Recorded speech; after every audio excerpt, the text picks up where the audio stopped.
Hello बच्चों, good morning. मैं Manish sir एक बार फिर से आप सभी का हमारे एमएस क्लासेस में स्वागत करता हूँ।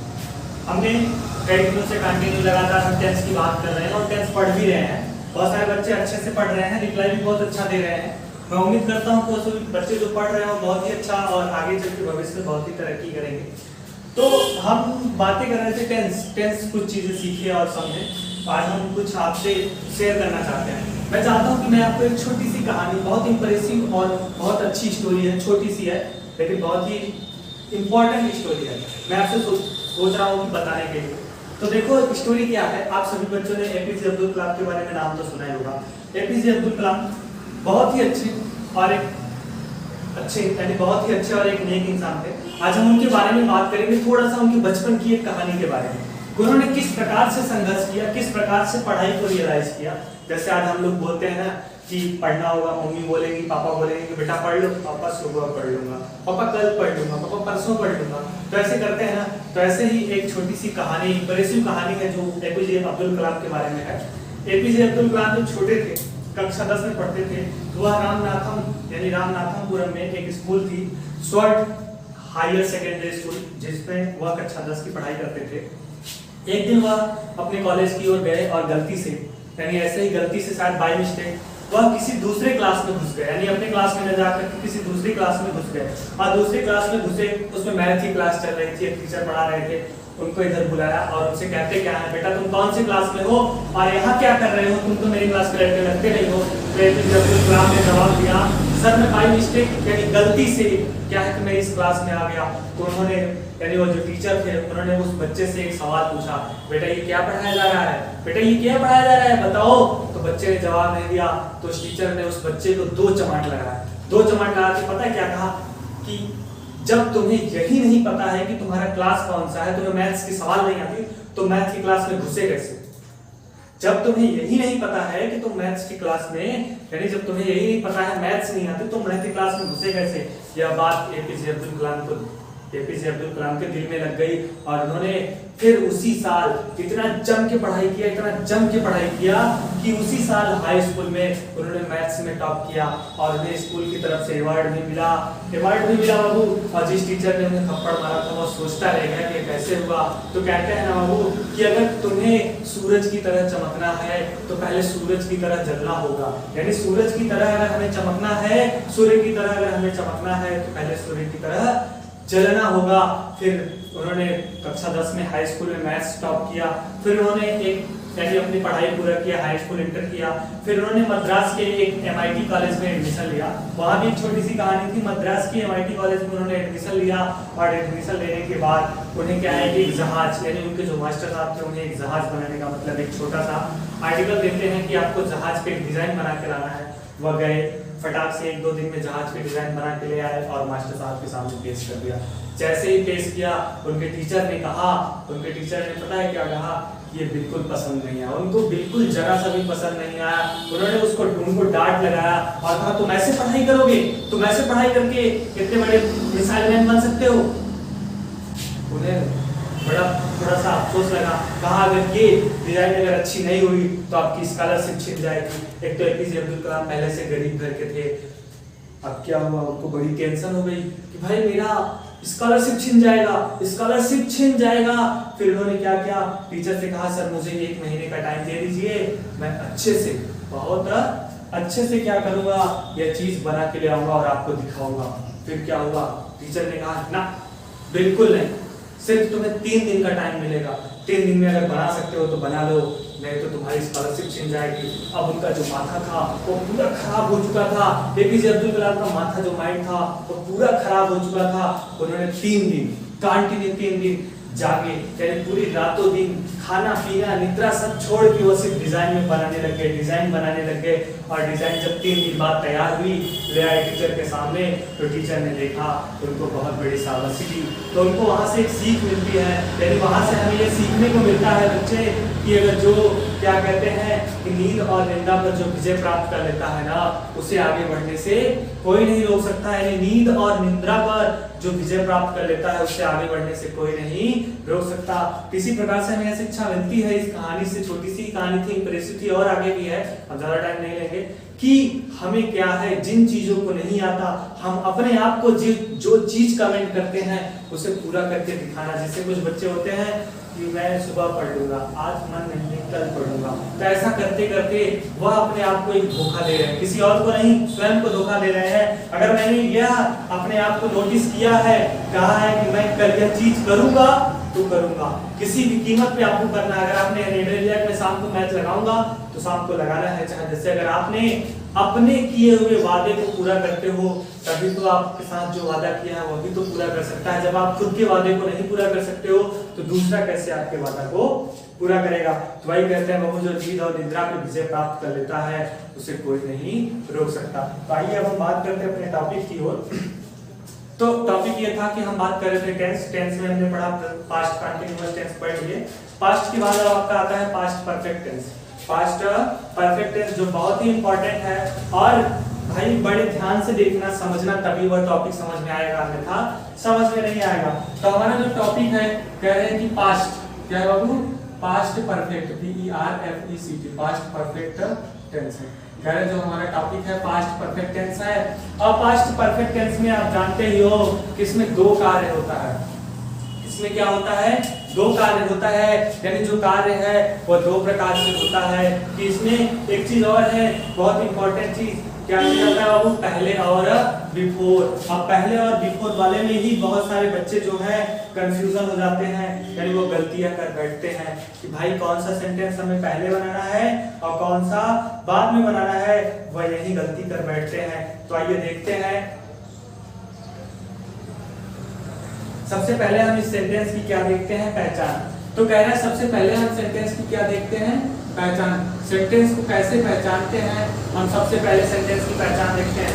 आपको पहले मैंने बता दिया इसमें जो कार्य होगा वह दो प्रकार से होगा, यानी ऐसा लगेगा कि दोनों कार्य क्या है, भूतकाल में हुआ है। यानी एक काम तो जो कह रहे हैं काम का, जो दोनों काम का वर्णन होगा जिसमें से एक काम पहले समाप्त होगा और दूसरा कार्य क्या है, बाद में समाप्त होगा। जैसे कहा जाए मेरे खाना खाने से पहले वह चला गया था, तो भाई जब तक मैं खाना खाता तब तक वह चला गया था ना। तो वैसे ही कहने का आशय इसमें बाद, आफ्टर और बिफोर वाला वाक्य है। तो आप लोग बहुत ही ध्यान से समझिएगा।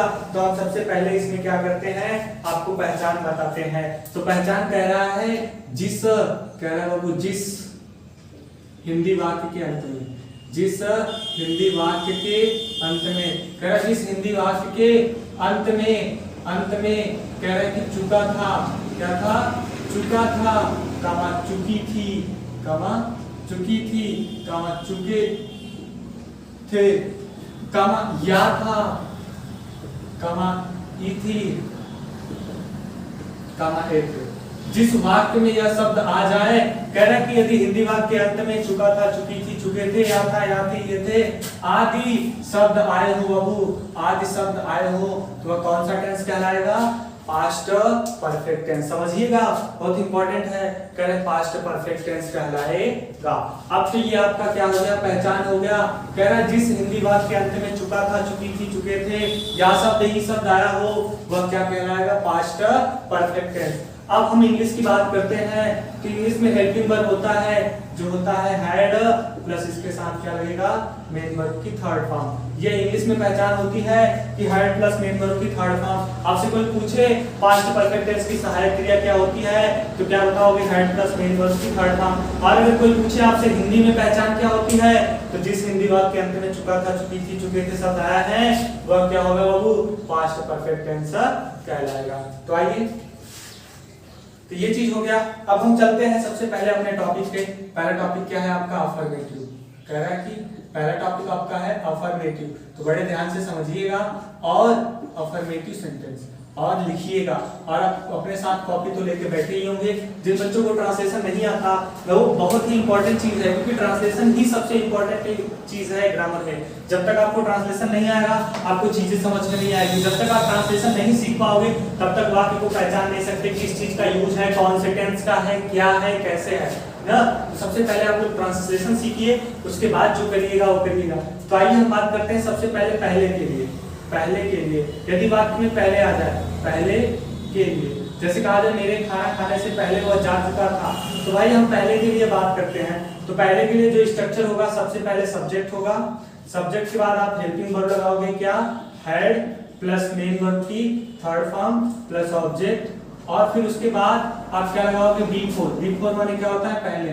फिर उसके बाद आप सब्जेक्ट लिखोगे, फिर उसके बाद मेन वर्ब की सेकंड फॉर्म लिखोगे, फिर ऑब्जेक्ट लिखोगे, फिर क्या लिखोगे, ईटीसी बाबू। यही होता है आपका स्ट्रक्चर। तो पहले के लिए सबसे स्ट्रक्चर मेन चीज यही है कि subject plus had plus main verb की third form plus object plus before plus subject plus main verb second form plus object plus etc. ये तो आपका इंग्लिश में ये स्ट्रक्चर हो गया कि हमें इस स्ट्रक्चर में बैठाना है। लेकिन यहाँ दो सब्जेक्ट है, तो कौन सा सब्जेक्ट हमें पहले लिखना होगा कि यहाँ भाई यहाँ भी मेन वर्ब है, यहाँ भी मेन वर्ब है, तो कौन सा वर्ब पहले हमें लिखना होगा। तो आइए हम देखते हैं, तो सबसे पहले मान लेते हैं हम कोई सेंटेंस ले लेते हैं, कोई भी सेंटेंस ले लेते हैं एग्जाम्पल के तौर पे, तो ज्यादा आपको समझ में आएगा। जैसे कहा जाए राम खाना खाने से पहले, खाना खाने से पहले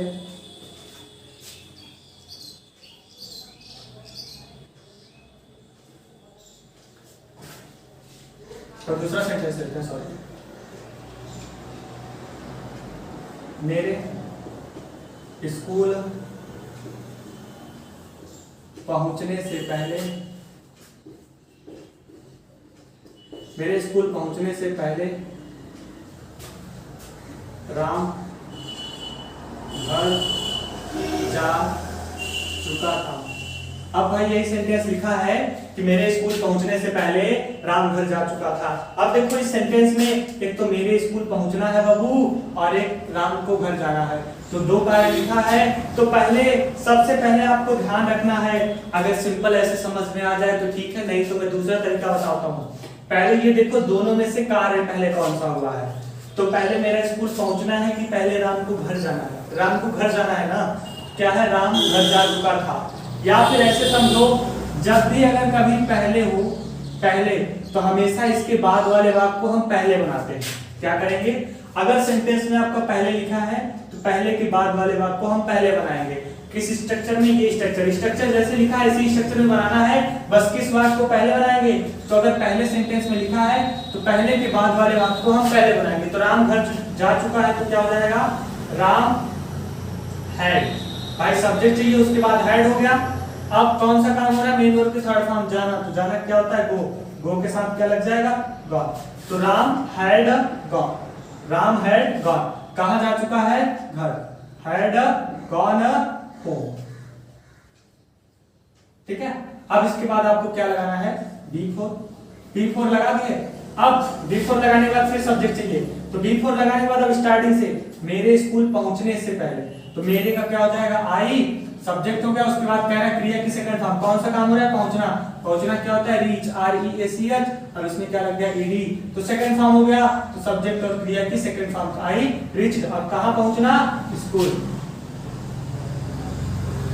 बस बन गया आपका, बस आपका बन गया, सिंपल सा है, छोटा सा है, बस साधारण सा है। जैसे मैं एक सेंटेंस और लेता हूं, ऊपर लिख देता हूं, स्ट्रक्चर बिना लिखाए,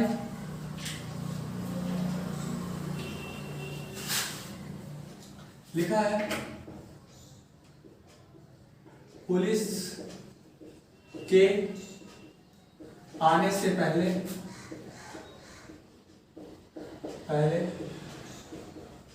चोर भाग चुका था।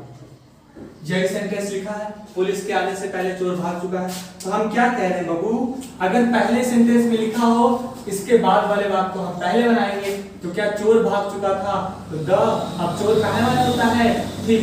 अब उसके बाद कह रहा है हैड चाहिए, तो हैड लगा दिया। अब उसके बाद कह रहा है मेन वर्ब चाहिए, तो कौन सा काम हो रहा है, भागना, भागना क्या होता है, रन, रन का थर्ड फॉर्म रन होता है, रन अवे। बस अब उसके बाद हम क्या लगाएंगे बाबू, B4 लगाने के बाद फिर हमें स्टार्टिंग से चाहिए। स्टार्टिंग क्या है, पुलिस के आने से पहले, तो क्या हो जाएगा, the police. POLIC, the police. आना क्या होता है कम, कम का सेकंड फॉर्म क्या हो जाएगा कैन। बस आपका बन गया, सिंपल सा तो है, बस समझने की बात है। हम कह रहे हैं पहले के बाद वाले वाक्य को आपको पहले बनाना है। चोर भाग चुका था, the thief had run away. अब बिफोर लिखने के बाद फिर से सब्जेक्ट पुलिस के आने से पहले, तो द थीफ क्या, बस बन गया, सिंपल सा है। ठीक है, तो नोट कर लो, बहुत अच्छा टॉपिक है और इम्पोर्टेंट है।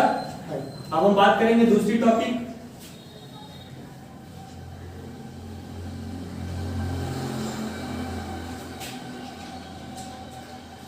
आप कह रहे हैं कि बाद के लिए,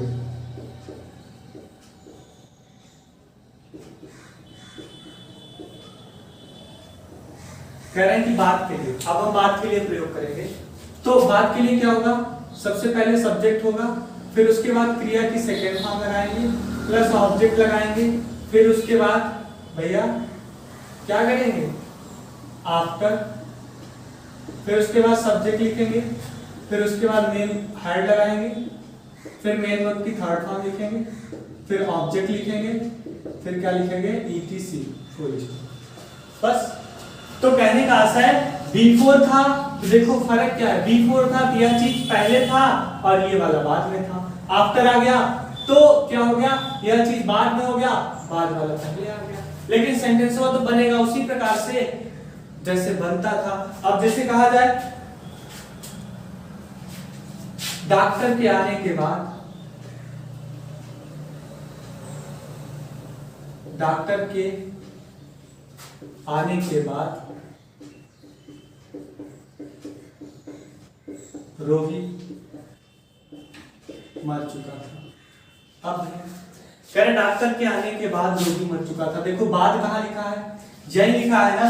हमने कहा अगर पहले होगा तो पहले होगा बाबू, तो पहले होगा तो इसके बाद वाले वाक्य को पहले बनाते थे, अगर बाद होगा तब भी हम इसके बाद वाले वाक्य को पहले ही बनाएंगे। बस स्ट्रक्चर देखो बदल गया, स्ट्रक्चर बदल गया, चाहे पहले हो चाहे बाद हो उससे मतलब नहीं, हमेशा बाद वाले ही सेंटेंस को पहले बनाएंगे। लेकिन स्ट्रक्चर ध्यान देना, बाद रहेगा तो यह वाला स्ट्रक्चर, बिफोर रहेगा तो जो हमने स्ट्रक्चर बताया था वह वाला। तो भैया कह रहे रोगी मर चुका था, तो the patient, PATIENT, the patient. कह रहे सेकंड फॉर्म चाहिए, तो मरना डाई होता है, सेकंड फॉर्म क्या हो जाएगा डाइड, यानी द पेशेंट डाइड। अब उसके बाद ऑब्जेक्ट है नहीं है तो क्या हो जाएगा आफ्टर। अब सब्जेक्ट चाहिए किसके आने से पहले, डॉक्टर के, तो द डॉक्टर। उसके बाद क्या लगाओगे सहायक क्रिया हैड। अब कौन सा काम हो रहा है आना, तो आना क्या मिलता है कम, कम का थर्ड फॉर्म क्या हो जाएगा कम। बस हो गया, तो the patient died after the doctor had come. अब जैसे कहा जाए खाना खाने के बाद रमेश स्कूल चला गया। कहा जाए खाना खाने के बाद रमेश स्कूल चला गया था, चला गया था। अब ये सेंटेंस लिखा है खाना खाने के बाद रमेश स्कूल चला गया था, तो भैया बाद आया है ना, तो बाद के बाद वाले सेंटेंस को पहले बनाओ, बस स्ट्रक्चर ध्यान रखना। रमेश स्कूल चला गया था, तो रमेश, अब मेन वर्ब सेकंड फॉर्म चाहिए, तो जाना क्या होता है गो, गो का सेकंड फॉर्म क्या होता है वेंट, तो रमेश वेंट, कहां चला गया था स्कूल, तो went to school, Ramesh went to school. अब क्या करोगे भैया आप बाद, आफ्टर, आफ्टर खाना खाने के बाद, भैया रमेश खाना खाया तो वही स्कूल गया, तो एक बार हम रमेश लिख चुके हैं तो दोबारा क्या करेंगे, इसका प्रोनाउन, तो नाम है ना किसी लड़के का, इसका प्रोनाउन क्या लिखेंगे ही, तो Ramesh went to school after. अब फिर रमेश क्या है खाना खाने के बाद रमेश स्कूल चला गया, तो एक बार रमेश लिख चुके हैं ना, दोबारा इसका प्रोनाउन क्या लिखेंगे ही, तो ही।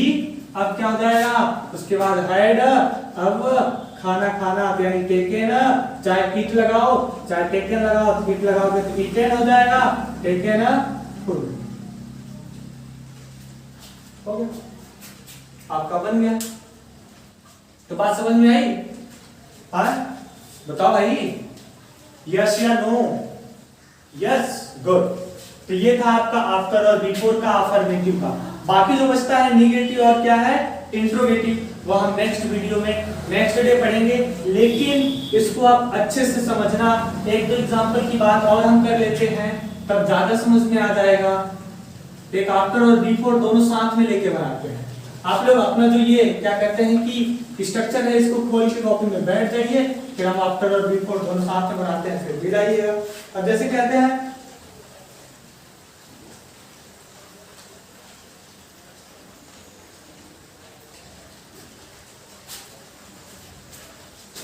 लिखा है स्नान करने के बाद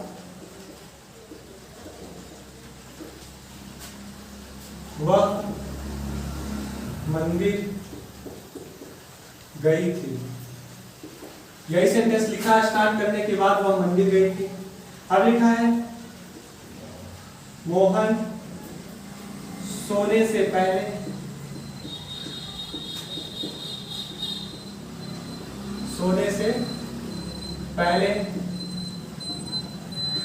पुस्तक पढ़ चुका था। अब एक सेंटेंस लिखा है कि मोहन सोने से पहले पुस्तक पढ़ चुका था। अब देखो बाबू यहाँ पहले आया है, यहाँ बाद आया है। अब दोनों को बनाना है, हमेशा बाद वाले वाक्य को पहले ही बनाएंगे, बस स्ट्रक्चर ध्यान रखना। पहले का स्ट्रक्चर क्या था भैया, मोहन सोने से पहले पुस्तक पढ़ चुका था, तो भैया मोहन ही था ना, दोनों जगह तो मोहन का ही काम हो रहा है, तो क्या लिखोगे मोहन। अब पहले वाले में क्या था हैड, यहाँ लगाओगे। फिर उसके बाद कौन सा काम है पढ़ना, पढ़ना क्या होता है रीड, रीड का third form read the book. पहले के बाद वाले वाक्य को पहले बनाना है, लेकिन सब्जेक्ट क्या है मोहन सोने से पहले मोहन पुस्तक पढ़ चुका था। भैया दोनों जगह मोहन ही है, हम पहले मोहन लिख दिए, हैड रीड द बुक। अब पहले का क्या करोगे बिफोर, अब उसके बाद मोहन सोने से पहले तो एक बार मोहन लिखे हैं तो बार बार उसी व्यक्ति का नाम न लिख करके हम प्रोनाउन का यूज करते हैं। तो ही सोने से पहले तो ही स्लेप्ट, SLEPT क्रिया की सेकंड फॉर्म थी।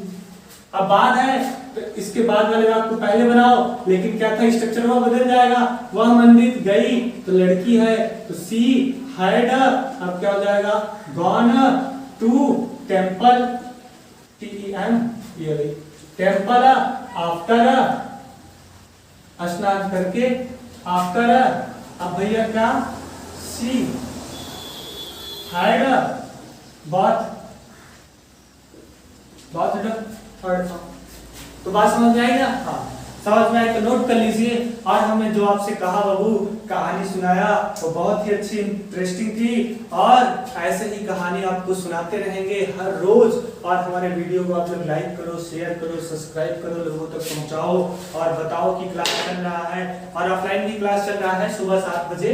जिन बच्चों को अगर ऑफलाइन आकर के पढ़ना है, भाई जो पास के हैं जो वीडियो देखते हैं, सुबह 7 बजे क्लास चलता है, तो आपके सामने हमारा कोचिंग सेंटर है, तो वहां भी आके पढ़ सकते हैं। अगर ऑनलाइन पढ़ना चाहते हैं तो ऑनलाइन भी पढ़ सकते हैं। बहुत अच्छी बात है। कोई डाउट्स हो तो हमारा आपको पर्सनल नंबर दिया गया है, पर्सनल नंबर आज फिर से भी लिख देते हैं 8111552483। आप जब भी चाहो इस पे व्हाट्सएप करके आप डिस्कस कर सकते हो, कोई भी प्रॉब्लम हो आप इसे क्या है डिस्कस कर सकते हो ना। ठीक है, तो फिलहाल आज के लिए इतना ही, धन्यवाद।